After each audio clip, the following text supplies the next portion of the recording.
దేవుని నామానికి మహిమ కలుగును గాక. ఒకసారి మనము 1 కొరింథీయులు 11వ అధ్యాయము 23వ వచనం తెరుద్దాం. 1 కొరింథీ 11వ అధ్యాయం 23వ వచనం. 1 Corinthians chapter 11 and verse 23. 11:23. నేను మీకు అప్పగించిన దాన్ని ప్రభువు వల్ల పొందితిని. ప్రభు అయిన యేసు తాను అప్పగించబడిన రాత్రి ఒక రొట్టెను ఎత్తుకొని కృతజ్ఞతాస్తుతులు చెల్లించి దాన్ని విరిచి, ఇది మీ కొరకే నా శరీరము, నన్ను జ్ఞాపకము చేసుకున్నట్టుకై దీన్ని చేయడం చెప్పాను. ఆ ప్రకారమే భోజనమైన పిమ్మట ఆయన పాత్రను ఎత్తుకొని, ఈ పాత్ర నా రక్తం వలనైన క్రొత్త నిబంధన, మీరు దీనిలోది తాగున్నప్పుడల్లా నన్ను జ్ఞాపకం చేసుకున్నట్టుకై దీన్ని చేయడం చెప్పాను. మీరు ఈ రొట్టెను తిని ఈ పాత్రలోని తాగున్నప్పుడల్లా ప్రభు వచ్చే వరకు ఆయన మరణమును ప్రచురించెదరు. కాబట్టి ఎవడు అయోగ్యముగా ప్రభు యొక్క రొట్టెను తినునో లేక ఆయన పాత్రలోని తాగునో వాడు ప్రభు యొక్క శరీరమును గూర్చియు రక్తమును గూర్చియు అపరాధి యగును. కాబట్టి ప్రతి మనుషుడు తను తాను పరీక్షించుకొనవలెను. అలాగూ చేసి ఆ రొట్టెను తిని ఆ పాత్రలో తాగవలను. ప్రభువు శరీరమని వివేచింపక తిని తాగువాడు తనకు శిక్షావిధి కలుగుటకే తిని తాగుచున్నాడు. ఇందువలనే మీలో అనేకులు బలహీనులై రోగులనై ఉన్నారు, చాలామంది నిద్రించుచున్నారు. అయితే మనలను మనమే విమర్శించుకునే ఎడల తీర్పు పొందకపోదుము. ఆమేన్. ప్రార్థన చేసుకుందాం. పరిశుద్ధుడా, జీవము గల దేవా, జీవాధిపతి నాయన, ఈ సాయంకాలం మరోసారి మమ్మల్ని అందరినీ ఈ రీతిగా నీ యొక్క ప్రభురాత్రి భోజనం సిద్ధపరిచావు ప్రభా, దాన్ని బట్టి వందనాలు. నీ కృప కింద మరోసారి మమ్మల్ని భద్రపరిచావు. గడిచిన కాలం అంతా నీ కాపుదలో రెక్కల కింద భద్రపరిచి ఈ దినం మరొకసారి నీ జీవం కలిగిన వాక్యం కింద మమ్మల్ని తీసుకొచ్చావు. దాన్ని బట్టి నీకు వందనాలు తెలియజేసుకుంటున్నాం ప్రభా. ఈ రాత్రి చదవబడిన లేఖన భాగంలో నుంచి నాతోనూ మాతోనూ సూటిగాను తేటగాను మాకు కావాల్సిన మాటలు మాకు దయచేసి మీరు మహిమను పొందమని సమస్త మీ పేరిట ఆరోపిస్తూ ప్రభువైన యేసుక్రీస్తు నీ నామములో ప్రార్థిస్తూ ఉన్నాం. ఆమేన్. God bless you. దయచేసి కూర్చుందాం. Praise the Lord. దేవుని నామానికి మహిమ కలుగును గాక. మరి మన మధ్యలో చెప్పిన సాక్ష్యాన్ని బట్టి నిజంగా నేను దేవుడిని స్తుతిస్తూ ఉన్నాను. మరి దేవుడు వాళ్ళని వాళ్ళ కుటుంబాన్ని ఇంకా దేవుడు దీవించును గాక. మరి పరిచయలో మరి నూతన ఆత్మను సంపాదిస్తానికి కూడా మరి సోదరు పడుతున్న భారము, మరి తెల్లారులు కూర్చొని మాట్లాడటం అంటే ఆ బాధ ఏంటో నాకు తెలుసు, అది ఎలా ఉంటుందో కూడా తెలుసు. మరి ఆ రకంగా దేవుడు నడిపించడం సంతోషమైన విషయం. మరి సోదరు అడిగినట్టుగా మరి సంఘం అంతా కూడా మీ యొక్క ప్రార్థనలో మీరు జ్ఞాపకం చేసుకోవాలి. నేను కూడా మిమ్మల్ని కోరుతా ఉన్నాను. Praise the lord. మరి వాక్యం వద్దకు వస్తే ప్రాముఖ్యమైన సంగతి ఇక్కడ ఒకటి ఉన్నది. ఇక్కడ పౌలు గారు మనల్ని హెచ్చరిస్తున్న మాట చాలా చిన్న మాటగా ఉంది. ఇక్కడ ఒకసారి చూద్దాం మళ్ళీ ఆ మాట. ఇందాక మనం చదివిన దాంట్లో నుంచి 29వ వచనంలో ప్రభువు శరీరమని, ప్రైజ్ ది లార్డ్, చాలమ్మా, వివేచింపక. మనం మాట్లాడుకుందాం ఈ రాత్రి. వివేచన అంటే ఏంటి, ఎందుకని పౌలు గారు ప్రభురాత్రి భోజనప్పుడు వివేచన అంటున్నాడు? రెండు మాటలు చెప్తున్నాడు. ఒకటి, వివేచింపక తిని తాగువాడు అన్న మాట్లాడేది మొదటిదైతే. రెండోది, ఎవరికి వాడే పరీక్ష చేసుకోవాలన్న. మనం ఎప్పుడు మాట్లాడుతుంటాం, మనకి మనమే పరీక్ష రాసి మనకి మనమే మార్కులు వేసుకుంటే ఫెయిల్ అవుతామా? ఫెయిల్ అవ్వం కదా. అయితే ఇప్పుడు నేనేం చేస్తానంటే, మీరు రాసిన పేపరు, మీ జీవితము, మీ సాక్ష్యము, మీరు జీవించింది పక్కన పెట్టి ఇటు పక్కన వాక్యం పెట్టా. ఈ వాక్యానుసారంగా ఉంటే మార్క్ వేయండి అన్న. ఇప్పుడు చెప్పండి, ఇప్పుడు ఫెయిల్ అవుతాం, పాస్ అవుతామా? ఇప్పుడు నాకు నేనే వివేచించుకోవాలి, ఇంకొక నా చెప్పటం కాదు ఇక్కడ. అది వివేచన అంటే. నేను నిజంగానే సరిగా ఉన్నానా లేదా అన్న వివేచన మనం కలిగి ఉండాలి. ఈ రాత్రి ప్రభురాత్రి భోజనంకి వస్తున్నామంటే ఉదయం కూడా మనం మాట్లాడింది అదే. మనకి మనము వివేచన కలిగి ఉండాలి. ఇది ఎవరో ఇస్తే, ఎక్కడో ఇస్తే వచ్చేది కాదు. చూడండి, ఒక మెసేజ్ ఉంది, ప్రభు యొక్క శరీరం వివేచించడానికి. వర్తమానంలో ఒక మాట ఉన్నది. మన యొక్క నిత్యమైన గమ్యము మనం ఏమి చూచితిమో మరియు మనం ఏమి వింటిమో అనే దాని చేత నిర్ణయించబడలేదు. ఏంటండి? మనం ఏం చూసామో, ఏం విన్నామో దాన్ని బట్టి మన యొక్క గమ్యం నిర్ణయించబడాల. మనం ఏం విన్నామో, ఏమి చూచామో దాన్ని బట్టి నువ్వేమి వివేచించావో దాన్ని బట్టి నువ్వు తీర్పులో ఉంటావు. అంటే ఇప్పుడు విన్న వాటికి చూసిన వాటికి కాదండి దేవుడు తీర్పు తెచ్చేది. దాన్ని బట్టి నువ్వు నిర్ణయం తీసుకొని దేని ప్రకారంగా జీవించావో దాన్ని బట్టి తీర్పు అంటున్నాడు. అవునా? ఇప్పుడు ప్రభురాత్రి భోజనం అంటే సంఘం అంతా తీసుకుంటా, నేను కూడా తీసుకుంటున్నా. ఇది వివేచన? Is that is discernment? You cannot say that. అది వివేచన కానే కాదు. ఏంటి వివేచన అంటే నేను వాక్యానికి తగినట్టుగా ఉన్నానా లేదా అని నాకు నేను పరీక్షించుకొని ఇక్కడ రావాల్సి ఉన్నా. ఇది నా లోపల కలగాల్సింది. చూడండి, ప్రవక్త అంటాడు, క్రైస్తవం అనేది నీ వ్యక్తిగత అనుభవం. ఎవరో చెప్తే నీకు వచ్చేది క్రైస్తవం కాదు, అది అనుకరణ. మనం ఇంకొకరిలాగా అనుకరించడానికి ప్రయత్నించి ప్రతిసారి పడిపోతాం. దేవుణ్ణి వెంబడించడానికి చేసే ప్రతి ప్రయత్నము నువ్వు పడిపోయినా తిరిగి లేస్తావు. ఆమేన్. Praise the Lord. చూడండి అంటున్నాడు, అయితే మనం ఏమి సూచితమో మరియు ఏమి వింటిమో దానిపై మనం ఎటువంటి వివేచన కలిగి ఉన్నాము అనే దాని మీద సమస్తము నిర్ణయించబడి ఉంటాయి. Praise the lord. ఇక్కడి నుంచి చాలా జాగ్రత్త. మన దగ్గరికి ఒక సంఘటన వచ్చింది, ఒక పరిస్థితిలో మనం వచ్చాం. ఆ వచ్చిన పరిస్థితిని బట్టి నువ్వు తీర్పు తీర్చబడవు. ఆ వచ్చిన పరిస్థితిలో నువ్వు అది ఏమై ఉంటుంది అని ఆలోచన చేసి నిర్ణయం తీసుకున్నావు చూసావా, దాన్ని బట్టి నిర్ణయించబడి ఉంటుంది. ఇది చాలా సున్నితమైన మాట. ప్రభురాత్రి భోజనం తీసుకునేందుకు కూడా పౌలు అక్కడున్న వారు తర్కించలేదు. మీరు ప్రభురాత్రి భోజనం తీసుకోవద్దని చెప్పాల పౌలు ఎవరికి. ఏం చెప్పాడు? మిమ్మల్ని మీరే పరిశీలన చేసుకో, అంటే వివేచించుకోండి, తినండి, ఎవరు తినద్దని చెప్పాడు. అందరు తినండి, ఆయన ఎవరిని వెళ్ళిపోమని చెప్పలా. ఈరోజు మీకు తెలుసు, కొన్ని సంఘాలు బంగారం పెట్టుకునే ప్రభురాత్రి ఇవ్వమంటాం. అసలు నువ్వెవడివి? నీకు వాక్యం తెలుసా, జ్ఞానం తెలుసా అంటున్నా. అక్కడ పౌలు గారు వాదిస్తున్నాడు ఎవరితోన్నా. ఏం చెప్తున్నాడు? నువ్వు ఎలాగున్నావో వివేచన చేసుకుని రా అంటున్నాడు. ఇప్పుడు వాక్యము తెలిసిన సేవకుడు ఏం బోధించాలంటే, వాక్యము నీ లోపల నాటబడాలి ముందు. నా మీద భయంతో నువ్వేమి చెయ్యొద్దు. నన్ను సంఘానికి రానియరేమో, లేకపోతే రానియరేమో అన్న భయంతో నువ్వు చేస్తే నువ్వు మారుమనసు పొందింది ఎక్కడ? వివేచన తీసుకొచ్చేది ఏంటంటే లోపల మార్పు తీసుకొస్తుంది. ఆమేన్. ఈరోజు దేవుడు మన నుంచి ఆశిస్తున్నది ఏంటి? నీ బాహ్యంగా నువ్వు ఏమి చేంజ్ అయ్యావు అన్నదానికి దేవుడు ప్రాధాన్యత ఇవ్వటల్లా. ఆయన మొట్టమొదటి ప్రాధాన్యత ఇచ్చేది నీ హృదయం అలంకరించబడిందా, నీ హృదయం మార్పు చెందిందా, నీ హృదయం వాక్యం తీసుకున్నదా. లోపల హృదయం వాక్యం తీసుకుంటే బయటికి ఎందుకు మార్పు రాదు? ఖచ్చితంగా బయటికి మార్పు వచ్చి తీరుతుంది. ఎందుకంటే విత్తనము చనిపోయాక లోపల నుంచి మొక్క బయటకు వస్తుంది. నువ్వు తిరిగి జన్మించడం అంటే ఏంటి? బయట సంగతిలో మొదట నువ్వు చనిపోవాలా, ఆత్మీయ సంగతులు తిరిగి బ్రతకాల. ఆత్మీయ సంగతులు బతికినప్పుడే ఆ మొక్క బయటికి కనిపిస్తుంది. నీ ఆత్మీయమైన జీవితం అది. లోకంలో మనం ఉండగా, లోక జీవితం మనం జీవిస్తూ ఉండగా, నువ్వు ఎంత పెద్ద చెట్టుగా ఉన్నా, ఎంత పెద్ద మానుగా ఉన్నా, ఎంత పెద్ద బిల్డింగ్గా ఉన్నా దేవుని దృష్టిలో లెక్కలేదు. దేవుని దృష్టిలో లెక్కే లేదు. కాబట్టి ఒకసారి మాట్లాడితే ఇలా అంటాడు, నాకు ఇప్పుడు 50 సంవత్సరాలు, నా 50 సంవత్సరం పుట్టినరోజు అంతా పక్కన వాళ్ళు ఎవరు అడిగారు, పుట్టినరోజు చేసుకుంటున్నాడు ఆయన. పక్కన అడిగా, అయ్యా నీ వయసు ఎంత అన్నారు. ఆయన అన్నాడు, నా వయసు 25 అన్నాడు. బట్టతల్లు వచ్చేసింది. 25 ఏళ్ళు అంటే వాళ్ళు ఆశ్చర్యంగా చూస్తున్నారు. ఆయన అన్నాడు, అవును, నేను బాప్టిజం తీసుకుని 25 ఏళ్ళు అన్నాను. అంతకుముందు జీవితము సరైన జీవితం కాదు. Praise the lord. ఎంత ఇప్పుడు ఆయన వయసు? భూ సంబంధంగా 50, కానీ పుట్టి 25. అంటే అర్థం ఏంటంటే లోపల జీవితాన్ని విసిరేసి 25 ఏళ్ళు.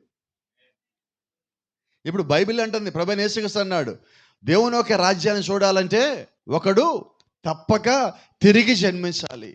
Praise the lord.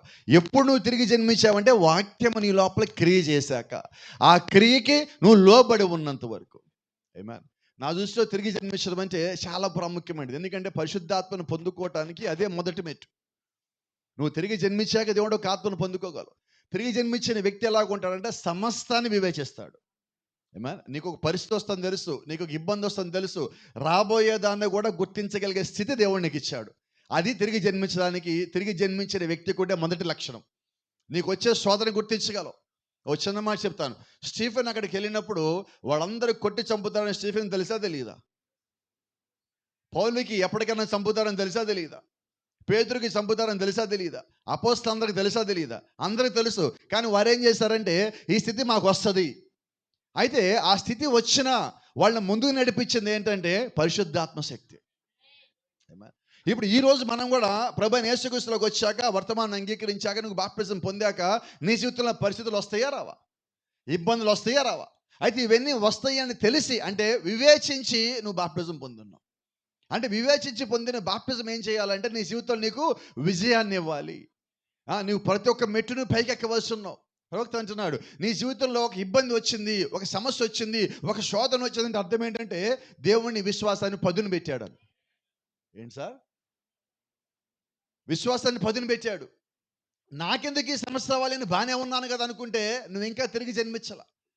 నువ్వు తిరిగి జన్మించిన ఒక గుణలక్షణం ఏంటంటే మొదట వివేచిస్తావు, ఎందుకు నాకు ఇది వచ్చింది, ఇది నాకు రావాల్సిన అవసరం ఉందా, లేదు నేను తట్టుకోవడం కోసం వచ్చిందా, దేవుడు యొక్క పరీక్ష ఇది, నేను ఈ స్థితిని ఎలాగ దాటాలన్న దాని మీద ఆలోచిస్తావు. కానీ ఇది నాకు ఎవరి వల్ల వచ్చింది, ఆడి వల్ల వచ్చిందా, ఈళ్ళ వల్ల వచ్చిందా, వాళ్ళన్నారా వీళ్ళన్నారా అని నువ్వు లోకరీతిగా ఆలోచించవు. నేను ఎప్పుడు చెప్తా ఉండు, వివేచన కలిగిన వ్యక్తి చేసే మొట్టమొదటి పని ఏంటంటే సమస్య వస్తే దానికి ప్రారంభం ఏంటో తెలుసుకుంటాడు. మనం ఏం చేస్తాం? అందరికీ నలబాటు చెప్తా, పొయ్యి మీద పాలు పొంగిన ఏం చేయాలి? ఏం చేస్తాం? మనం నీళ్లు చల్లుతాం. మళ్ళా కాసేపు అయ్యాక మళ్ళీ నీళ్లు చల్లాం. సమస్య ఏంటి? ఇంతకీ స్టవ్ ఆపాల. కానీ మనం ఏం చేస్తున్నాం? ఈరోజు మన సమస్యలు కూడా అయ్యే. మూలం దగ్గరికి పోటల్లా పైన దాన్ని ఏం చేస్తున్నాం?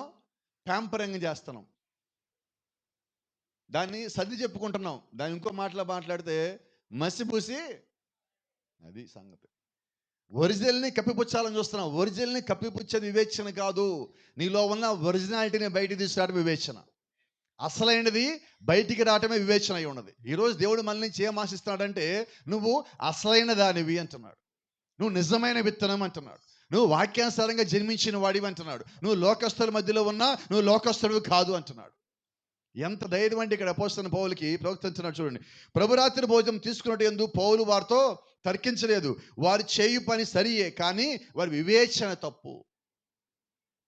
అందరు ప్రభురాత్రి భోజనం రండి అన్నాడు అని ఏమన్నాడు? ఊరుకున్నాడా?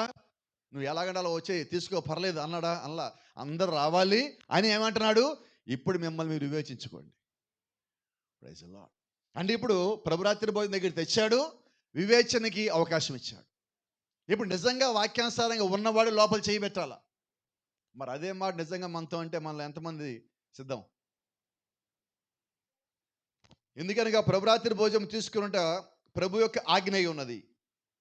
దేవుడు చెప్పాడు ప్రభురాత్రి భోజనం తీసుకోవాలి. దేవుడు ఇచ్చిన ఆజ్ఞ, పౌలు ఇచ్చిన ఆజ్ఞ, క్రీస్తు ఇచ్చిన ఆజ్ఞ, ప్రతి ఒక్కరు చేయాలి. పాత నిబంధన ఆజ్ఞ, నిర్గమకాండం 12వ అధ్యాయం ఆజ్ఞ, 1 కొరింథీ 11వ అధ్యాయం ఆజ్ఞ. ఇవన్నీ ఆజ్ఞలు అన్నీ కలిపి ఒకటే, ప్రభురాత్రి భోజనం తీసుకోవటం. దేవుడు చెప్పాడు, తీసుకుంటున్నాం. ఈరోజు పాస్టర్ గారు చెప్పారు, తీసుకుంటున్నాం. నువ్వు పాస్టర్ గారు చెప్పారని తీసుకున్నా, లేదా ప్రవక్త చెప్పాడని తీసుకున్నా, యేసు ప్రభు చెప్పాడని తీసుకున్నా ప్రయోజనం లేదు. ఎందుకంటే నువ్వు వివేచించట్లేదు, ఎందుకు తీసుకోవాలో. అందుకని పని చేయట్లేదు అన్నాడు పౌలు గారు. అయోగ్యంగా తీసుకుంటున్నాం మనం. అక్కడ ఒక మాట చూడండి, అయితే అయోగ్యముగా ప్రభు యొక్క శరీరమును వివేచింపకుండా తీసుకొనుట, అక్కడే తప్పు జరుగుతున్నది. మన భక్తి బాగానే ఉన్నది, ఆరాధన బాగానే ఉన్నది, వాక్యం వినటం బాగానే ఉన్నది, ఇంట్లో ప్రార్థన బాగానే ఉన్నది, అన్నీ బాగానే ఉన్నాయి. ఇక తర్వాత సంగతి ఏంటంటే మనం ఎలాగ జీవిస్తున్నామో ఆత్మ పరిశీలన చేసుకుంటాం. ఏమా కోపడ్డకు ఒక మాట అడగచ్చా? నిజంగా మనం ఎంతమంది ప్రభురాత్రి భోజనం తీసుకునే ముందు నేను ఈ ప్రభురాత్రి భోజనానికి అర్హుణ్ణే అని తీసుకుంటున్నాం? నిజంగా నాకు అర్హత ఉంది, నేను సరిగానే ఉన్నా ఈ నెల మొత్తము, పోయిన నెల నుంచి ఈ నెల దాకా ఎక్కడా కూడా నేను అయోగ్యంగా లేను, ఏ విషయంలో అయోగ్యంగా లేను అని మనల్ని మనం సరి చేసుకుంటానికి నేను సిద్ధంగానే ఉన్నాను, నేను ఏ తప్పు చేయలా అని ధైర్యంగా చేయబెట్టగలిగే వాళ్ళు ఎంతమంది? ఏంటి కారణం? ఏంటి సమస్య? మరి మనం భక్తి చేయట్లేదా? వర్తమానం వినటలేదా? సంఘానికి రావట్లేదా? పరిచయం చేయట్లేదా? పాటలు పాడట్లేదా? ప్రయాసపట్టలేదా? అన్నీ చేస్తున్నాం. దేంటో తక్కువ అంటే దేంటో ఒకదాంట్లో కోతకుండా మిగతా అన్నింటిలో సరిగానే ఉన్నాం. అయితే ఇక్కడ సమస్య ఏమొస్తుందంటే హృదయం సంగతి అడిగేటప్పటికి మన దగ్గర మాటలు సరిపోతాయి. వివేచన నీ హృదయంలోంచి రావాలి కాబట్టి నీ హృదయ సంగతులు దేవుడు చెప్పమని అడిగితే మన నోట్లో నుంచి మాటలు సరిపోటల్లా. ఎందుకంటే మన హృదయానికి తెలుసు మనం ఎలా జీవించాము. ఇప్పుడు ఈ ప్రశ్న నీకు కాదు, నీ హృదయానికి ప్రశ్న. ఈరోజు నీ జీవితానికి, అంటే నీవు ఎలాంటి జీవితం జీవించావన్నది నీలో నీ హృదయానికి మాత్రమే తెలుసు. ఇప్పుడు దేవుడు నీ హృదయంతో నేరుగా ఒక ప్రశ్న అడుగుతున్నాడు, నువ్వు వాక్యానుసారంగా జీవించావా? అది ప్రశ్న మనకి. ఈ క్రైస్తవులు ప్రభురాత్రి భోజనం తీసుకొంచున్నారు, కానీ జీవితమును జీవించటం లేదు. ఇది నేరారోపణ. సరిగా లేదని సరిగా లేదనే చెప్పాలి కదా, అవునా కాదండి? క్రైస్తవం అనేది ఒక అనుభవం మరియు ఒక జీవము. ఈ క్రైస్తవులు వారికి ఇష్టం వచ్చిన జీవితం జీవిస్తున్నారు. వారి యొక్క క్రైస్తవ జీవితమునకు తప్పుడు మాదిరిగా ఉన్నారు. ఎలాగంటే చాలామంది, మనమనే కాదు అందరి గురించి మాట్లాడుతున్నా, సంఘంలోకి వచ్చాక మన మాటలు ఎంత పరిశుద్ధంగా ఉంటాయి, మన వస్త్రాలు ఎంత పరిశుద్ధంగా ఉంటాయి. ఈ గుమ్మం దాటి గేటు దాటి బయట నుంచో కానీ మన భాష ఎట్లా ఉంటుంది, మన జీవితం ఎలాగుంటుంది. ఇప్పుడు చేసిన పని ఏంటంటే, క్రైస్తవానికి ఆ తప్పుడు మాదిరి కాదా, సంఘంలో ఆ సహోదరుడు ఎంత బాగుందో, సహోదరుడు ఎంత బాగుందో, వారిలాగా మనం ఉండాలనుకుంటున్నాం. వాళ్ళు బయటికి పోయిన తర్వాత జీవితం చూస్తే బాగున్నదా, సరిగా ఉన్నదా? ఇప్పుడు మనం మాదిరిని ఎవరిని తీసుకోవాలి, బయట జీవితమా లోపల జీవితమా? నిజమైన క్రైస్తవుడు అంటే చర్చి లోపల చర్చి బయట ఒకేలాగా ఉండేవాడు. నువ్వు నిజంగా వాక్యాన్ని వివేచించి వాక్య జ్ఞానం ఉండి దేవుడిలో ఒక ఆత్మలో తిరిగి జన్మించిన వ్యక్తివైతే సంఘములోనూ బయట ఒకేలాగుంటావు. నీ భాష మారదు, నీ తీరు మారదు, నీ పద్ధతి మారదు, నీ వివేచన మారదు. నువ్వు లోకల్లో ఉన్న తప్పుని ఇక్కడ ఎలా ఖండించావు, బయట ఎలా ఖండిస్తావు, ఇంట్లో కూడా ఎలా ఖండిస్తావు, నీ ఒంట్లో కూడా అలాగే ఖండిస్తావు. ఏమా అంటే బయట జీవితాన్ని నువ్వు ఇష్టపడవు.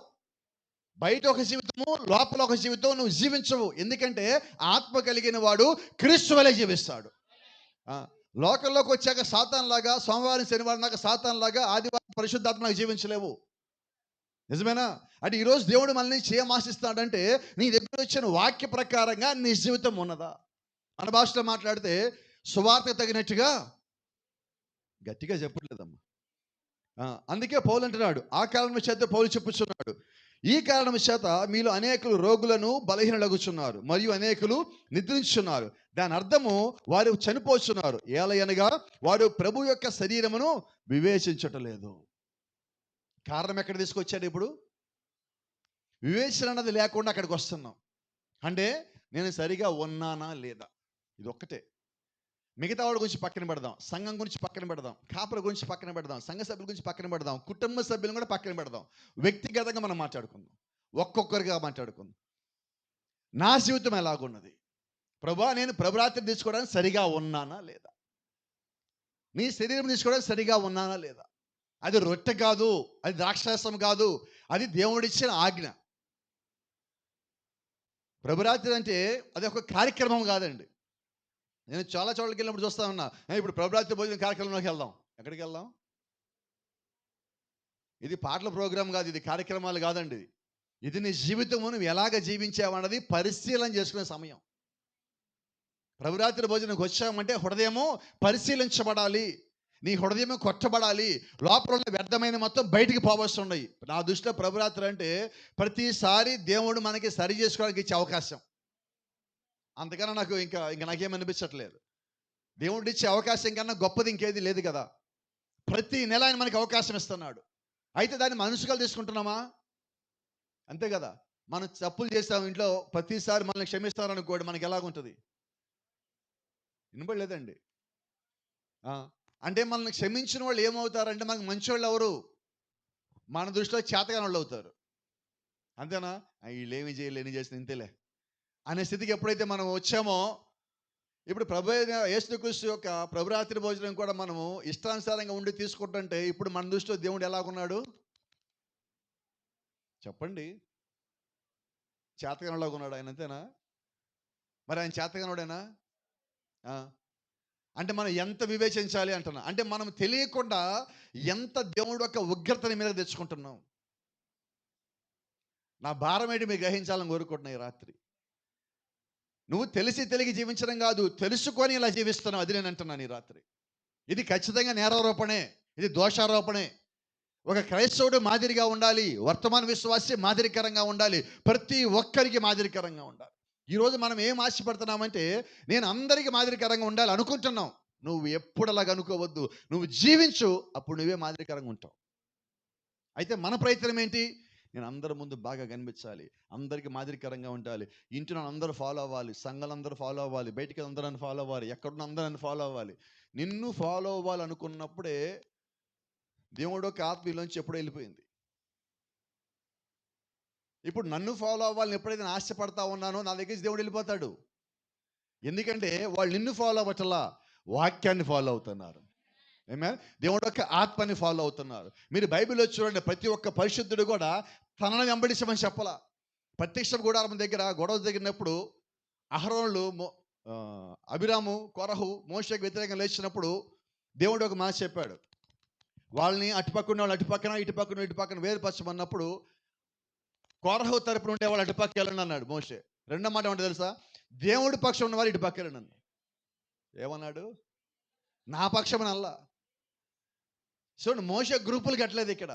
మోషే ఏం చేశాడంటే, ఎందుకు దేవుడి సేవకుడు అయ్యాడంటే దేవుడి పక్షం నిలబడుట. ఈరోజు నీవైనా నేనైనా క్రైస్తవుడు అయ్యామంటే మనము వాక్య పక్షాన్ని ఉండాలి, వ్యక్తుల పక్షాన్ని కాదు. నీకు ఎంత నచ్చిన వ్యక్తి అయినా నువ్వు వాక్య పక్షాన్ని ఉండవలసిన్నావు. అలాగున్నప్పుడు దేవుడు యొక్క దీవెన ఆశీర్వాదం నీ మీద ఉంటుంది. దేవుడు నిన్ను కాపాడేవాడిగా ఉంటాడు. ఆమేన్. ఇంకొకటి, మనమే క్రైస్తవులుగా పిలుచుకొని ఉన్నాము. ఈరోజు పెద్ద సమస్య ఇది. మనల్ని చూసి ఎవడైనా క్రైస్తవుడు అనాలా. అయితే మనకి మనం ఏం చేస్తున్నాం? ఒక ట్యాగ్ లైన్ పెట్టుకున్నాం, ఒక నేమ్ ప్లేట్ పెట్టుకున్నాం. ఏం ప్లేట్ అది? క్రిస్టియన్స్. మనకి మనమే క్రైస్తవుడు అంటే ఎలాగ ఉండాలి? అసలు క్రైస్తవుడు అంటే ఎవరు? క్రీస్తు వలె జీవించేవాడు క్రైస్తవుడు. ఇప్పుడు మనల్ని అనొచ్చా క్రైస్తవుడని? మనం కోపం వస్తే మన నోట్లోంచి ఏమొస్తాయండి? మనకి ఎవరి గురించారో మన గురించి తప్పుగా అన్నారంటే మన లోపల నుంచి ఏమొస్తుంది బయటికి? మరి ఇప్పుడు క్రీస్తులోంచి అది ఏమొచ్చేది? ఇప్పుడు మనల్ని క్రైస్తవులకు మన లోపల నుంచి ఏం రావాలి? వివేచిద్దాం కొద్దిగా. నాకు వ్యతిరేకంగా నాకు వచ్చి ఒక 10,000 ఒక ₹1,00,000 పోగొట్టాడు ఎవడో ఒకడు. ఇప్పుడు నేనేమంటాను చెప్పండి? అంత అక్కర్లేదండి. మన ముందు పెట్టిన భోజనం పెట్టి బాగా ఆకలిగా ఉన్నావు, నువ్వు తినబోయే సమయానికి లాక్కొని నీకు అది వేరేవాడికి అన్నాడు అనుకో, చాలు, ఇక ఏమక్కర్లా, పూట భోజనం చాలు. ఏమైపోయింది? భక్తి అంతా పోయింది, క్రైస్తవ జీవితం పోయినది, ఇంతకాలం చేసిందంతా పోయే, మొత్తం పోయే అక్కడి నుంచి. అంటే ఇప్పుడు ఎంత జీవితం మనం కలిగి ఉన్నామంటే చిన్న దాంట్లోనే పడిపోతున్నాం కదా. ఇక నువ్వు క్రీస్తుని వెంబడించాలంటే చిన్నవి నువ్వు చూడొద్దు కదా. అపోస్తలుడైన పౌలు అంటారు, అల్పమైన సంగతులకు మీరు ఎలా పడిపోతున్నారు? దేవుని యొక్క దూతలకు తీర్పు తీరుస్తారు, మీరు ఎరగరా? ఎంత గొప్ప సంగతి మన కొరకు ఉన్నది, అది మనం దృష్టిలో పెట్టకుండా చిన్న సంగతులు మనం పడిపోతున్నాం. ఇప్పుడు వివేచించింది ఎక్కడ మనం? వాక్యానుసారమైన గ్రహింపు కలిగి ఉండేది ఎక్కడ మనం? పరిశుద్ధమైన దేవుని చిత్తం కనిపెట్టింది ఎక్కడ మనం? చిన్న వాటికే జారిపోతే. కాబట్టి జ్ఞాపకం ఉంచుకుందాం, ఈ రోజు నుంచి ఇప్పుడు దాకా, లేకపోతే ఈ రాత్రి నుంచి ఒకటి మనం జ్ఞాపకం పెట్టుకుందాం. ఈ రోజు నుంచి మన జీవితం ఎలాగ ఉండాలంటే ఇంట్లోనూ బయట సంఘంలోనూ క్రీస్తుకి మాదిరిగా మనం జీవించాలి. అమ్మని చెప్పగలమా?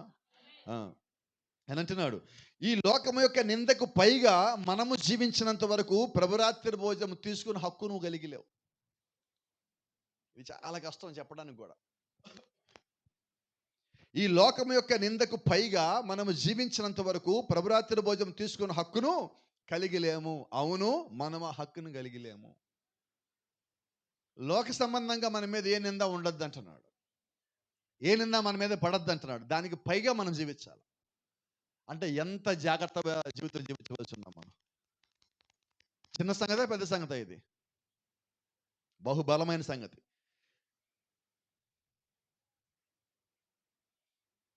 క్రైస్తవునకు మాదిరిగా ఉండి ఎవరైతే సరియైన జీవితం జీవిస్తున్నారో వారికే ఈ ప్రభురాత్రి భోజనం. ఏంటండి అది? ఒకసారి రిపీట్ చేస్తారా? క్రైస్తవునకు మాదిరిగా ఉండి ఎవరైతే సరైన జీవితం జీవిస్తున్నారో వారికే ఈ ప్రభురాత్రి భోజనం. అంటే మనం ఎలాగ ఉండాలి ప్రభురాత్రి భోజనం తీసుకోవటానికి? మాదిరికరంగా ఇతరులకు ఉండాలి. మనం ఎంతమందికి మాదిరికరంగా ఉన్నాం? ఈ లోకంలో ఉన్న నీచమైన విషయం ఏమిటంటే ఒక వ్యక్తి దేనినో అనుకరించడానికి ప్రయత్నించుట. దాంట్లో ముఖ్యమైన సంగతి ఏంటంటే క్రైస్తవులాగా అనుకరించటం. దేవుడికి అస్సలు ఇష్టమైన సంగతి ఏంటంటే నువ్వు నటించటం, లేదా అనుకరించడం, లేదా ఎవరో ఒక వ్యక్తిని వెంబడించడం దేవుడికి ఇష్టం లేని సంగతులు. ఏంటి మరి దేవుడికి ఇష్టమైనదంటే వాక్యాన్ని వెంబడించడం దేవుడికి ఇష్టమైన పని. గొప్ప వాటిని మనం కోరుకుంటాం, గొప్ప పేరు ప్రఖ్యాతులు మనం కోరుకుంటాం, గొప్ప గొప్పవి కోరుకుంటాం. అయితే దేవుడు ఆశించేవి నువ్వు గొప్పగా జీవించాలని కోరుకుంటాడు. దేవుడు గొప్పది ఆశిస్తున్నాడు. నువ్వు అందరికీ గొప్ప మాదిరిగా ఉండాలి దేవుడు ఆశపడుతున్నాడు. ఒక గొప్ప క్రైస్తవుడిగా ఉండాలని ఆశపడుతున్నాడు. ఆయన యొక్క మహిమ నీలో తిరిగి ప్రతిబింబించాలని దేవుడు ఆశపడతా ఉన్నాడు. ఆయన ఆశపడే మనలోకి ఉన్నాయి, మనలోంచి రావాలని ఆశపడుతున్నాడు. అయితే దేవుడి వైపు నువ్వు పరిపూర్ణంగా తిరిగినప్పుడు, నీ దగ్గరికి వచ్చిన ప్రతి ఒక్క సంగతిని వివేచించి నువ్వు దేవుడిని చూడగలుగుతున్నప్పుడు, అప్పుడు దేవుడి యొక్క చిత్తము నీ జీవితంలో నెరవేరుతుంది. Praise the lord. ఈ దినముల్లో ఈ లోకంలో అలాంటివి చాలా ఎక్కువగా ఉన్నాయి. ఏ నేరము నిమిత్తమైతే కొరింథీలో ఉన్న సంఘమును పౌలు గద్దించున్నాడో అదే నేరం నిమిత్తము ఈ రాత్రి నేను మిమ్మల్ని గద్దిస్తున్నాను. కొరింథీలు అంటే ఎవరు? విగ్రహారాధికులు. మరి ఈరోజు మనం ఎక్కడున్నాం? ఇప్పుడు ఇక్కడే ఉన్నాం. ఫస్ట్ ఏం చేసాం? విగ్రహ ఆరాధన చేసాం. అక్కడి నుంచి క్రైస్తవం అని చెప్పి యేసుని నమ్మిటి వచ్చాం. ఆ తర్వాత ఏం చేసాం? ఇక్కడ కూడా విగ్రహాలను ఆరాధించాం. దాంట్లో నుంచి ఏం చేశాడు? దేవుడు వర్తమానం ఇచ్చి, వాక్యం ఇచ్చి ఆ విగ్రహాలు నీకు వద్దని తీసుకొచ్చాడు. ఇప్పుడేం చేసాం? దీని లోపల పాస్టర్లను ఆరాధిస్తాం బిగించేసాం. ఏంటిది? తీరా విగ్రహాలు, ఇంకా విగ్రహం తీరా అంటున్నా. అంతకుముందేమో కదలకుండా ఉండే విగ్రహాలు, ఇప్పుడు కదిలే పాస్టర్లు విగ్రహాలు అయ్యారు. ఆరాధనలు అయింది వాళ్ళకి. ఇప్పుడు నీ భక్తి ఎవరి మీద? నువ్వు వ్యక్తి మీద ఆరాధన, వ్యక్తి మీద నువ్వు గురి కలిగి ఉన్నప్పుడు దేవుడిని తప్పిపోయావు. వివేచన ఉండాలా మనకి. ఏంటి వివేచన అంటే? మనిషి దేవుడు కాదు, కానీ దేవుడు మనిషిగా వచ్చున్నాడు. ఈ తేడా నీకు తెలియాలి. క్రీస్తు నీ కొరకు దేవుడిగా దిగొచ్చాడు. నీకు దేవుడికి మధ్యలో క్రీస్తు యేసును నరుడు తప్ప వేరెవడు లేడు అని వాక్యం చెప్పటం లేదా? ఇప్పుడు మనం మనుషుల్ని దేవుళ్ళు చేస్తున్నాం. మనుషులు దేవుళ్ళు ఎప్పటికీ కాదండి. నీ వలే నా వలే అందరూ వచ్చారు. అయితే దేవుడి యొక్క కృపను బట్టి కొద్దిమంది దేవుడిని తెలుసుకున్నారు. దేవుడిని తెలుసుకున్నవాడు దేవుడు కాలా, వాక్యానుసారంగా జీవించే వాళ్ళు దేవుడి నివాసం ఉంటాడు. కాబట్టి వ్యక్తులు దేవుళ్ళు కాదు, ఆ వ్యక్తిలో ఉన్న ఆత్మ దేవుడై ఉన్నాడు. ఆమేన్. చూడండి, అదే నేరం నిమిత్తము ఈ దినమున మనము కాదు కానీ ప్రభు యొక్క శరీరం వివేచించకుండా, ఇక్కడ ఒక మాట, ప్రభు ఆజ్ఞాపించనిది ఏదో చేయుటకు ప్రయత్నించడం కూడా పాపమై ఉన్నది. ఇది చాలా జాగ్రత్త గుర్తుపెట్టుకుందాం. ఇప్పుడు దేవుడు ప్రభురాత్రి భోజనం తీసుకోమన్నాడు, రైట్? ఇప్పుడు మనం తీసుకోవాలి. అయితే నేను సరిగా లేను, తీసుకుంటున్నా. ఇప్పుడు ఇదేమైంది? వినపడలేదు, కొంచెం గట్టిగా చెప్పండి, బలంగా. ఆజ్ఞ ఏంటి? ప్రభురాత్రి తీసుకోవాలి. ఇప్పుడు అయోగ్యంగా ఉండి తీసుకుంటే అది పాపం. పాపం యొక్క జీతము, రైట్? ఇప్పుడు ఏం చేద్దాం చెప్పండి? తీసుకోవాలా వద్దా? తీసుకోకపోతే లెక్కప్ప చెప్పాలా? ఆజ్ఞ అతిక్రమణం. తీసుకుంటే సరిగ్గా లేను. ఎట్లాగే ఇప్పుడు మన పరిస్థితి? ఏం చేద్దాం ఇప్పుడు చెప్పండి అందరం కలిసి? తీసుకోవాలా వద్దా? తీసుకోకపోతే నాలో నీకు పాలు లేదు పో అన్నాడు. ఇక మన జీవితం ఎందుకు, భక్తి ఎందుకు, ఆరాధన ఎందుకు, క్రైస్తవం ట్యాగ్ లేనందుకు, వర్తమాన విశ్వాసాన్ని ఈ టాటూలు ఎందుకు? తీసుకోకపోతే అది, మరి తీసుకుంటే సరిగా లేకుండా తీసుకుంటే రోగులు, బలహీనలు, చనిపోవటము, అయోగ్యము, పాపము, వివేచన లేకపోవటం. ప్రభువా, ఏంటి ఇప్పుడు మన పరిస్థితి? ఒక సామెత ఉంది, మీకు బాగా కొద్దిమందికి అర్థమవుతుంది అనుకుంటున్నా. అడక్కత్తెరలో, అది సంగతి. అడక్కత్తెరలో పోగ చెక్క అంటే అది సగం కత్తయ్యాక ఆగిపోయింది, అది పూర్తిగా కట్ అవ్వదు, దాన్ని గీయడానికి ఉండదు. ఎలాగున్నాం మనం ఇప్పుడు? లోకంలోకి పోలేము, ముందుకు పోదామంటే సరిగా లేము. బయటికి పోయేందుకు చెడిపోయిన వాళ్ళం కాదు, ముందుకు పోదామంటే పరిపూర్ణము కాదు. ఎక్కడున్నాం ఇప్పుడు? అడక్కత్తెర. చెప్పండి, ఏం చేద్దాం? ఈ రాత్రి నిర్ణయం నేను తీసుకోవట్లేదు, నిర్ణయం మీకే వదిలిపెడుతున్నా. ఎందుకంటే పౌలు గారు అన్నాడు, మనం కాదు, వ్యక్తిగత నిర్ణయాలు తీసుకోవాలని ఆయనకు వదిలిపెట్టాడు. నేను మీకు వదిలిపెడుతున్నా. ఇక్కడ ప్రభు ఆజ్ఞాపించినది ఏదో చేయటకు ప్రయత్నించుట పాపమై ఉన్నది. ప్రభు యొక్క శరీరము అనగా విశ్వాసులే. మరి ఈ రాత్రి మనం ఏం తింటున్నాం అమ్మా? క్రీస్తు యొక్క శరీరం అంటే ఏంటి? సంఘము. సంఘం అంటే ఏం తింటున్నాం మరి ఇప్పుడు? అది సంగతి. క్రీస్తు శరీరం అంటే మనం కూడా దాంట్లో భాగం కదా. మరి ఇప్పుడు నాకు ఆ వివేచన ఉండాలి కదా నేను తీసుకునేటప్పుడు. అంటే పరిశుద్ధమైన ఆయన యొక్క శరీరం తీసుకుంటున్నాను, ఆయన చెప్పిన ఆజ్ఞ నెరవేరుస్తున్నాను అని నా ఇష్టానుసారంగా జీసేసి, నా ఇష్టానుసారంగా జీవించేసి ఆ రోజు మాత్రం, అంతేనా? నిజమా కదా? చాలామంది మీరు గమనించండి, లోకస్తుల సంఘం ఒకటి ఉంటుంది. ఈ లోకస్తుల సంఘం ఏం చేస్తారంటే, మొన్న కూడా మనం మాట్లాడుకున్నట్టున్నాం అక్కడ. ఈ ప్రభురాత్రి భోజనం రోజున స్త్రీలు అయితే తెల్ల చీరలు కడతారు, పురుషులు అయితే తెల్ల బట్టలు వేసుకొని వస్తారు. ఎందుకని? వినపడలేదమ్మా. అయితే మనం వర్తమానంలో ఏం చేస్తామంటే తెల్ల బట్టలు వేయట్లేదు కానీ లోపల మొత్తం తెలుపు రంగు వేసేసుకొని వచ్చేస్తున్నాం. అది సంగతి. లోపల తెలుపు రంగు వేసుకొని వచ్చేస్తున్నాం. తెలుపు రంగు నువ్వేస్తే రాదు, లోపల ఇవన్నీ తీస్తే అదే వస్తుంది. అంటే ఎటువంటి జీవితం కావాలి లోపల?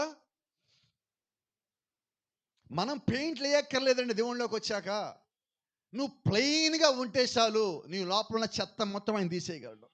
ఈ రాత్రి దేవుడు మన నుంచి ఆశిస్తున్నది అదే. నువ్వు ప్రభురాత్రి తీసుకోవాలి, అది ఆజ్ఞ. అయితే ఎలా తీసుకోవాలి? అయోగ్యంగా తీసుకోవద్దు, యోగ్యుడిగా ఉండి తీసుకోవాలా. ఇప్పుడు మన పరిస్థితి ఏంటి? ఇప్పుడు తీసుకోవడానికి మనము పరిపూర్ణమా?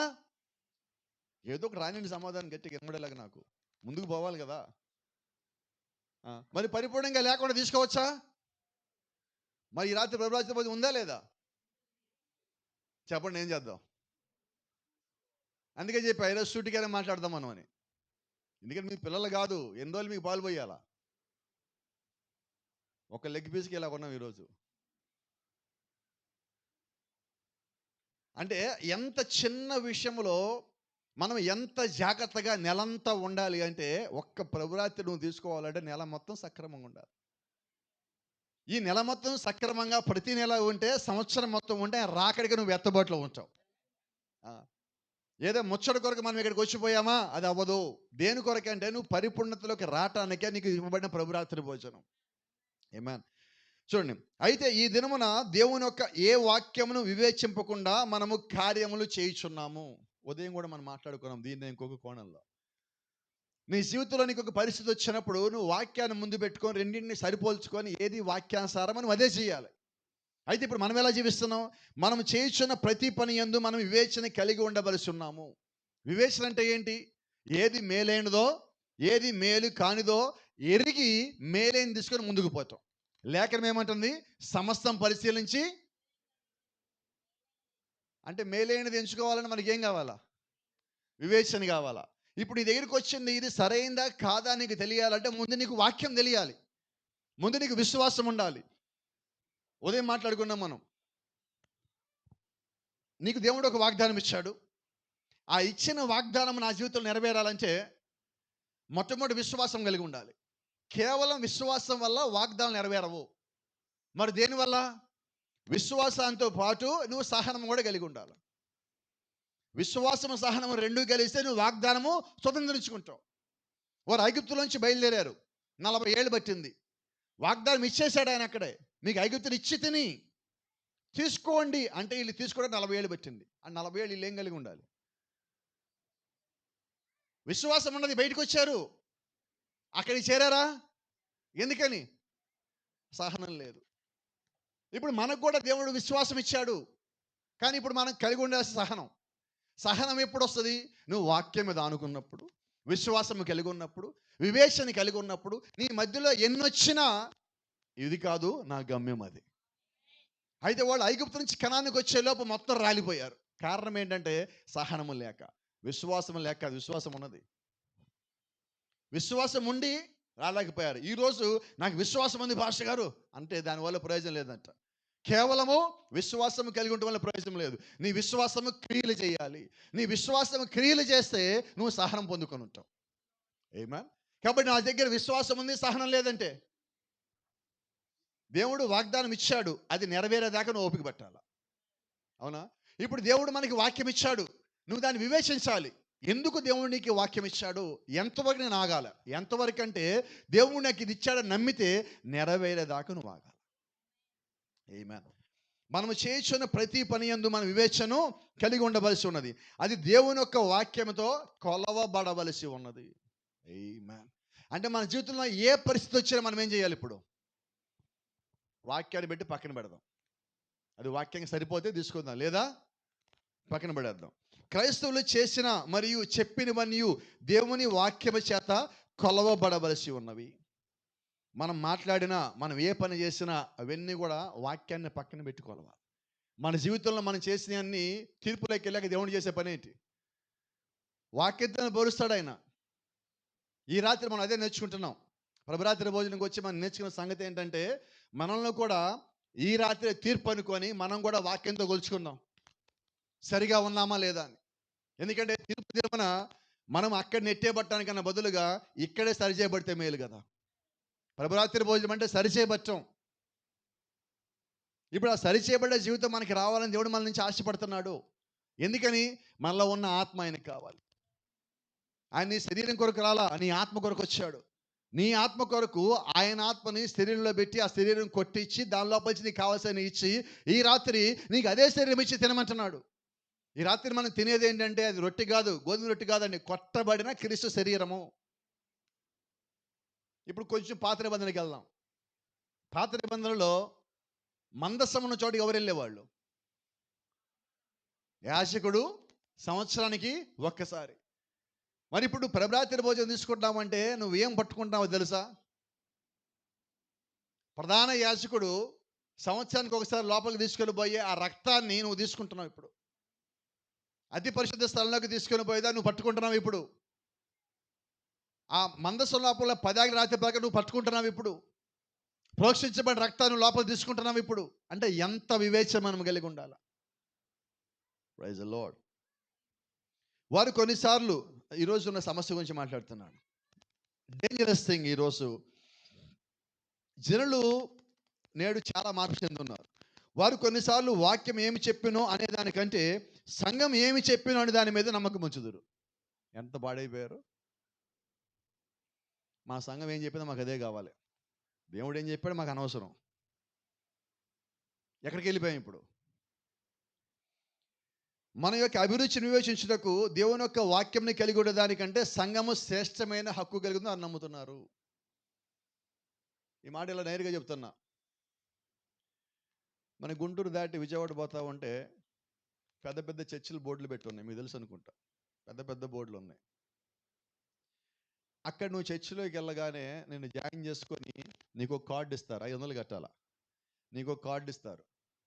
ప్రతి సంవత్సరం బర్త్డేకి నీకు ఒక కేక్ వస్తుంది. నువ్వు చచ్చిపోయాక నీకోసం ఒక బాక్స్ వస్తుంది. ఇప్పుడు వాళ్ళు ఏమన్నారంటే, మీ చర్చిలో ఇట్లాంటిది ఉందా? మేము పోతే మాకు పాస్టర్ గారు బాక్స్ ఇస్తారు తెలుసా.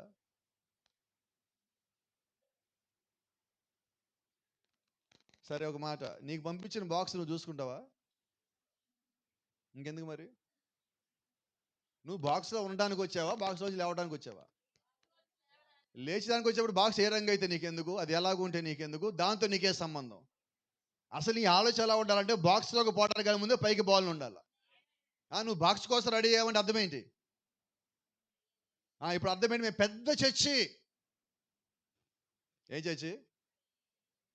సరే, ఏ పెద్ద చర్చిలో ఉన్న వాళ్ళు పైకి వెళ్తారు. ఏదైనా వాక్యం ఉంది అలాంటిది? కానీ మన మైండ్లో ఏమున్నాయి?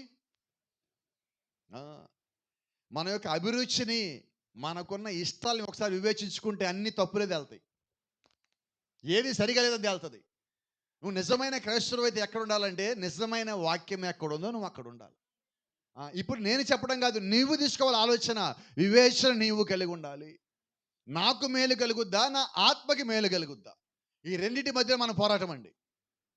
క్రైస్తవుని పోరాటం మొత్తం ఇక్కడే. చాలాసార్లు మన శరీరానికి మేలు కలిగితే అందుకు రాజీ పడతాం మనం. అయితే దేవుడు అంటున్నాడు, నీ శరీరానికి కలిగే మేలుకి నువ్వు రాజీ పడద్దు, ఆత్మకు కలిగే మేలు విషయంలో నువ్వు పోరాటం చెయ్యి. ఆమేన్. అంటే మన పోరాటం దేని కొరకంటే శరీరం కోసం కాదండి, లోపల ఉన్న ఆత్మ దాని యొక్క స్థాయికి మనం పంపించడానికి.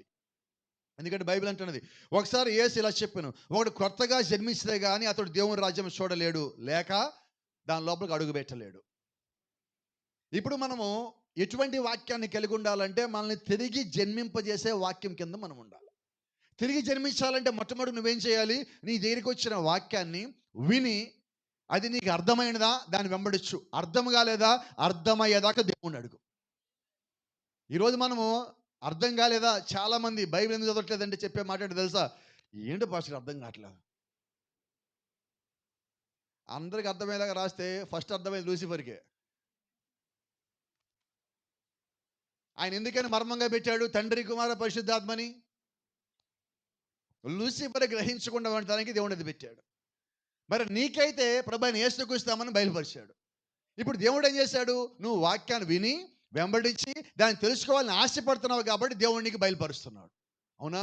ఇప్పుడు దేవుడు బయలుపరిచిన వాక్యం కింద నీవు ఉన్నావు కాబట్టి దేవుడిని ఇంకా పరిపూర్తిగా నడిపించాలి. అలాగే నడిపిస్తున్న ఈ కాలంలో నువ్వు ఇబ్బందులు పడాలి, శోధన పడాలి, నువ్వు పడిపోవాలి, జారిపోవాలి, కొట్టబడాలి. నీకున్న ప్రతి ఆటంకమును నువ్వు దాటాలి. ఇది దేవుడికి పైన నువ్వు ఇచ్చే సాక్ష్యం అయి ఉన్నది. ఏమన్ నువ్వు తిరిగి జన్మించాలంటే ఏమి చేయకుండా తిరిగి జన్మించేస్తావా? చెప్పండి ఒకసారి. ఏంటి అసలు తిరిగి జన్మించడం అంటే? దేవుడితో నువ్వు వ్యక్తిగతంగా మాట్లాడటము, దేవుడి యొక్క ఆత్మను పొందుకోవటం. అవునా? నువ్వు నిజంగా వాక్యాన్ని వివేచించినట్లయితే ఈ దినము నీ ఎదురుకు వచ్చిన వాక్యాన్ని అంగీకరించాలి. అంతేనా? ఈ దినము దేవుని యుద్ధకు పంపిన వాక్యాన్ని అంగీకరించడం మొట్టమొదటి వివేచన. ఇందాక బ్రదర్ చెప్తున్నారు, రాత్రి పొంత మేము వాళ్ళతో మాట్లాడాము, వాళ్ళకి సత్యం చెప్పగానే వాళ్ళు దాన్ని అంగీకరించారు. ఎలాగ అంగీకరించారు? వివేచన. మేము చేసే సరికాదు, ఇది సరైనది అని ఒప్పుకోవడం వివేచన. మరి అలాగే ఈ రాత్రి మనం మాట్లాడుకుందాం. మనం తీసుకుంటున్న ప్రభురాత్రి భోజనము మనం కరెక్ట్గా ఉండే తీసుకుంటున్నామా? ఇప్పుడు అదే వివేచన మనలో కూడా పనిచేయాలి కదా. నేను సరిగా ఉంటే నా లోపల ధైర్యం ఉంటుంది, సరిగా లేకపోతే లోపల భయం ఉంటుంది. నువ్వు క్రీస్తు దగ్గరికి వచ్చినప్పుడు వాక్య సంబంధమైన భయమే నువ్వు కలిగి ఉండాలి, కానీ మిగతా భయాలు నువ్వు కలిగి ఉండకూడదు. ఇప్పుడు ప్రభురాత్రి భోజనానికి నువ్వు కలిగి ఉండాల్సిన భయం ఏంటి? కలిగి ఉన్న భయం ఏంటి? ఉండాల్సిన భయం ఏంటంటే వాక్యానికి లోబడి ఉన్నాను ప్రభువా, నేను ఎక్కడా తప్పిపోవాలని కాపాడేవాళ్ళది అక్కడికి రావాలి. అయితే మనం ఏం చేస్తున్నాం? ప్రభురాత్రి భోజనం కన్నా ముందు చేసే పని ఏంటంటే ఈయన ఎలా చేసిన తప్పులన్నీ ఒప్పుకుంటున్నాం. ఇది భయమే. అయితే మీరు గమనిస్తే ప్రతి నెల అదే మాట చెప్తున్నాం. మారింది ఎక్కడ? పాత నిబంధనలో ప్రతి ఏటేటా వాళ్ళు అర్పించే బలులు, అపోస్తలుడైన పౌలు హెబ్రీయుల పత్రిక 10వ అధ్యాయంలో అంటున్నాడు, ఏటేటా వాళ్ళు అర్పించే బలులు వారికి ఎన్నడూను సంపూర్ణ సిద్ధిని కలగజేయలేవు, వారిలో ఉన్న పాపాన్ని తీసేయలేవు. ఎందుకంటే ఈ సంవత్సరం బలి అర్పించి పాత పాపాలు గడిగేసుకొని కొత్త పాపాలు చేసి మళ్ళా సంవత్సరం వచ్చేసరికి మళ్ళా గొర్రెను మేకను తెచ్చాడు. మరి ఇప్పుడు మనం ఏం చేస్తున్నాం? ఈ నెల పాపాల మొత్తం ప్రభురాత్రి భోజనం ముందు రోజు కడిగేసుకొని మళ్ళా నెలంతా చేసుకొని వచ్చి మళ్ళా ప్రభువా నేను తప్పు చేస్తే క్షమించు ప్రభువా. మరి ఒక్కసారి బలిగా అర్పించబడ్డప్పుడు నీ పాపాలు ఒక్కసారి బయటికి పోవాలి కదా. ఎప్పుడు పోతాయో చెప్పచ్చా? తిరిగి జన్మించాక. నువ్వు తిరిగి జన్మించేంత వరకు నువ్వు పాపాలు ఒప్పుకుంటానే ఉంటావు. తిరిగి జన్మించాక నువ్వు ఒప్పుకోవడానికి నువ్వు పాపాలకు చేయవు. నా ఆత్మ కలిగిన వాడు పాపము చెయ్యజాలడు. ఏం చెప్తుంది వాక్యం? నా ఆత్మ కలిగిన వాడు పాపము చెయ్యజాలడు. నువ్వు పరిశుద్ధాత్మను కానీ పొందుకుంటే పాపం చేస్తావా? చెయ్యలేవు. నువ్వు చెయ్యాలని అనుకున్నా నువ్వు పోలేవు. అసలు చెయ్యాలన్న ఆ తలంపే నీకు రాదంటున్నాడు ఆయన. ఏమే? కాబట్టి ఈరోజు మనం ఇంకా తప్పులు, అబద్ధాలు, పాపాలు, మోసాలు, దొంగతనము, చాడీలు చెప్పడం, వ్యభిచారమో ఏదో ఒకటి ఎక్కడో ఒకటి ఉండదంటే అర్థం ఏంటంటే నువ్వు ఇంకా తిరిగి జన్మించాల. వాక్యం తెలుసు, ప్రత్యక్ష తెలుసు, బయలుపాటు తెలుసు, కోడ్లు తెలుసు, బైబిల్ తెలుసు, చదువుతావు, ప్రార్థన చేస్తావు, అన్నీ ఉన్నాయి. అయితే కొదవగా ఉన్నది ఏంటంటే తిరిగి జన్మించటం. దేవుడికి కావాల్సింది. నువ్వు ఒక్కసారి తిరిగి జన్మించావా ఈ లోకపు సంగతుల్ని నువ్వు ప్రేమించవు కానీ అసహించుకుంటావు. చూడండి, ఎప్పుడైనా లోకపు సంగతులు మాట్లాడుతూ ఉంటే మనం అక్కడ ఉండలేం. మొన్న అనుకుంటా ఈ సోమవారము ఫ్రెండ్ ఇంటికి భోజనానికి పిలిస్తే వెళ్ళా. చాలా రోజుల తర్వాత ఒక ఫ్రెండ్ని కలవటం భోజనానికని. వాళ్ళ పాత ఫ్రెండ్స్ అందరూ వచ్చారు. కూర్చొని అందరూ మాట్లాడుతూ ఉన్నారు. ఇతను కూడా లోపల గది సరిపోక ముందు కొద్దిమంది, తర్వాత కొద్దిమంది. ముందు మమ్మల్ని భోజనం పంపించారు, తర్వాత మేము కింద వచ్చి కూర్చున్నాం, మిగతా వాళ్ళు వెళ్ళారు. మళ్ళీ ఆ సహోదరుడు వచ్చేసరికి అందరూ మాట్లాడతాం, నేను కూడా అక్కడే ఉన్నా. ఓ 10 నిమిషాలు కూర్చున్నాడు. సరే నేను బయలుదేరుతా అని చెప్పి వచ్చేసా. సాయంకాలం ఫోన్ చేశాడు. ఫోన్ చేసి అడుగుతున్నాడు, ఏంటి డల్గా ఉన్నాను, ఎవరితో మాట్లాడట్లేదు ఏంటి అన్నాడు. నేను ఒకటే మాట చెప్పా, వాళ్ళు మాట్లాడేవి ఏది నాకు అసలు సంబంధం లేదు. నేను డల్గా ఏమీ లేను, కానీ నేను అక్కడ ఉండాల్సిన అవసరం లేదు, అందుకని వచ్చేసాను. కాదు, నువ్వు అలా ఉండేసరికి వాళ్ళు ఏదైనా అన్నారా, లేకపోతే అనుకున్నాను నేను అన్నాడు. ఎవరేమనలేదు, అసలు అలా అంటే నేను వింటలేదన్నా. Praise the lord. అంటే ఎలాగ ఉండాలి మనం ఇప్పుడు? అయితే మనకు ఒక అలవాటు ఉంది, మన పక్కన ఎవడన్నా ఏదైనా మాట్లాడుకుంటే మనం ఏం చేస్తాం? వేలు పెట్టం, కాలు పెట్టం, అసలు వాడిని జరిపేసి మనం వెళ్ళిపోతాం అక్కడికి. ఎందుకంటున్నా ఎవడేది మాట్లాడుకున్నా సమాధానం మనమే చెప్తాం ఇక్కడి నుంచి. నాకు తెలిసి అతని పేరు మర్చిపోయా నేను. 98, 99లో సంగతి చెప్తున్నా. నా దగ్గరికి ఒక స్టూడెంట్ వచ్చేవాడు, కొంచెం అతను డిస్టర్బ్డ్గా ఉండేవాడు. కంప్యూటర్లోకి వచ్చేవాడు, కంప్యూటర్ నేర్చుకోవడానికి వచ్చిన స్టూడెంట్. అంటే ఇంజనీరు, అయితే చదువు ఎక్కువ వల్ల మైండ్ డిస్టర్బ్ అయిపోయాడు. ఇలా కొట్టగానే కంప్యూటర్ ఏదో ఎర్రర్ చూపించేది. మేమేం చేసామని ఎర్రర్ చూపిస్తామని అనేవాడు. నువ్వు మారవా అనేవాడు. ఇది పొద్దున ఆయన అంటే ఏంటన్నా, ఏడమ్మా ఇది అక్కడ ఉన్నాడు. పొద్దున టిఫిన్ దగ్గర నుంచి ఉంటే ఆయన అంటున్నాడు, ఇంకా నువ్వు మారవా అంటున్నాడు. ఆయనకి ఎన్నేళ్ళమ్మా? 3 ఏళ్ళు ఆయనకి. ఆయన ఇంకొకరు వాళ్ళ అన్న అంటున్నాడు, ఇంకా నువ్వు వినవా, నువ్వు మారవా అంటున్నాడు. నేను అనుకుంటా, ఒక్కసారి దేవుడు కూడా మనతో అలాగంటే అంత బాగుండు, వదిలిపోద్ది. అంతేనా? ఇప్పుడు అతను దాంతో మాట్లాడతాడు, ప్రయోజనం ఉంటుందా? ఏముండదు. ఎందుకంటే అది మాట్లాడదని సంగతి అతనికి తెలీదు. కానీ ఈరోజు దేవుడు నీతో మాట్లాడుతాడన్న సంగతి నీకు తెలుసు. ఇక్కడున్న ప్రతి ఒక్కరికి తెలుసు, చిన్నోళ్ళు కానీ పెద్దోళ్ళు కానీ, దేవుడు మనతో మాట్లాడుతున్నాడు, దేవుడు మనల్ని గద్దిస్తున్నాడు, ఏదో దేవుడు మనలో చూసి మనలో నుంచి బయటికి పోవాలి అంటున్నాడు అన్న సంగతి అయితే మనకు అర్థమైంది. నేను అంటాను, తిరిగి జన్మించినాక ఈ లోకంలో ఉన్నది ఏది నీ మీద ప్రభావం చూపించదు, లోకంలో ఉన్నది ఏది నిన్ను ఆకర్షించదు. ఇంకా లోకపు సంగతులు మనం ఆకర్షిస్తున్నాయి అంటే అర్థం ఏంటంటే నువ్వు ఇంకా ఎదగలేదని. వచ్చినమాట నేను చెప్తా ఉదాహరణగా మీకు. ఒకసారి ప్రాఫిట్ మార్నింగ్ బ్రేక్ఫాస్ట్కి ఒక చోటుకి వెళ్ళారు.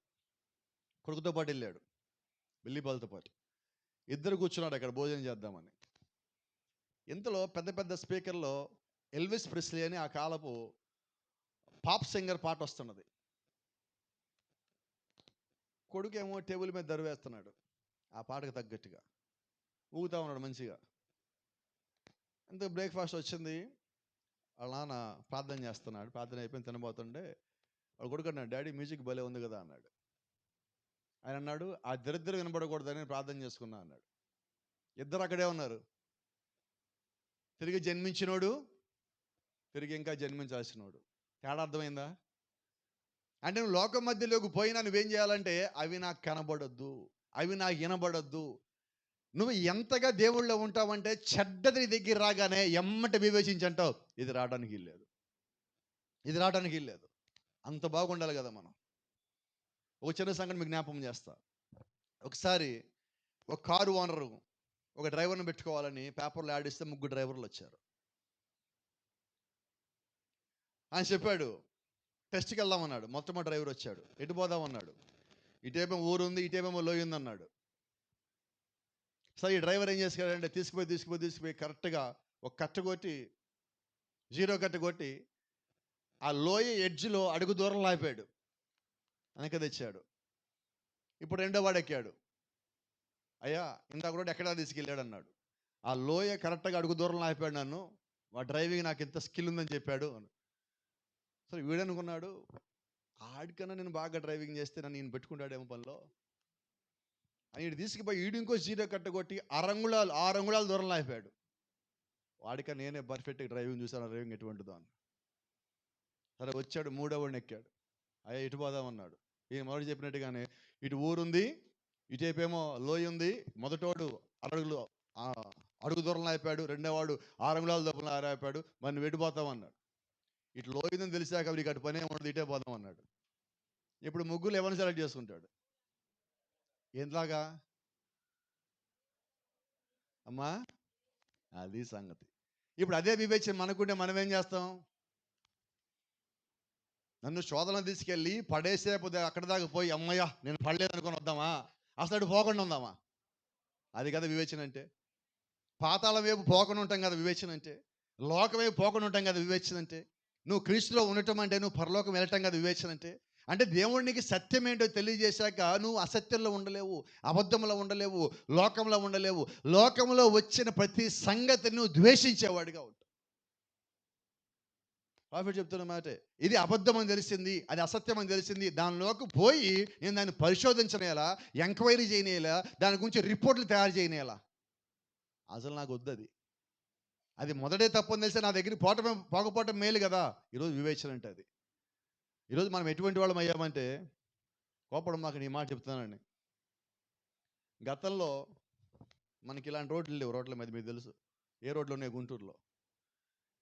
ఏమ్మా, ఖాళీగా ఏదో తగిలితే ఏం చేసేవాళ్ళం? వినపడలేదు. తెలిసి ఏం తగిలిందో అందుకని పక్కన గడ్డిగో మట్టిగో ఇలాగ అనుకుని వెళ్ళిపోయేవాళ్ళం. తెలుసు, వివేచన ఉంది. కానీ ఇప్పుడు వాళ్ళకి వివేచన ఉన్నదా? కాబట్టి ఏం చేస్తున్నాం? అసలు ఏం దొక్కాము? అసలు అది ఏంటి? అది మనిషా జంతువా ఏంటది? ఎందుకంటున్నా ఇది? ఈ పనికి మాల వివేచన నాకు అక్కర్లేదండి. అది చెడ్డదని తెలిసాక చెడ్డదని అక్కడే విడిచిపెట్టేయండి అంటున్నా. అది కావాలి మనకి ఈరోజు.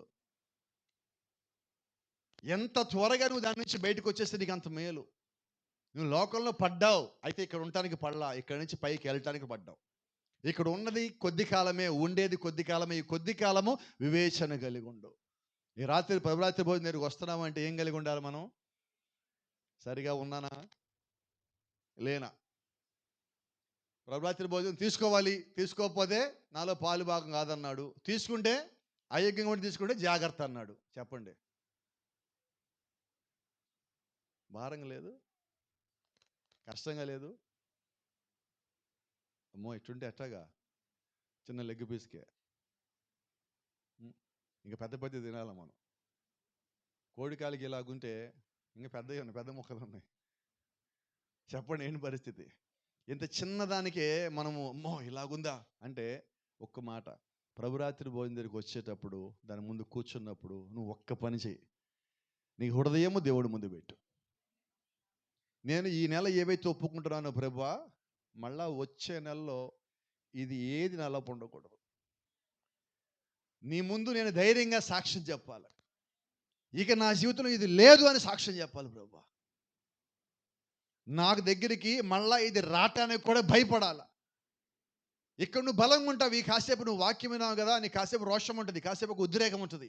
అయితే ఉద్రేకాలు రోషాలు పనిచేయవు, అవునా?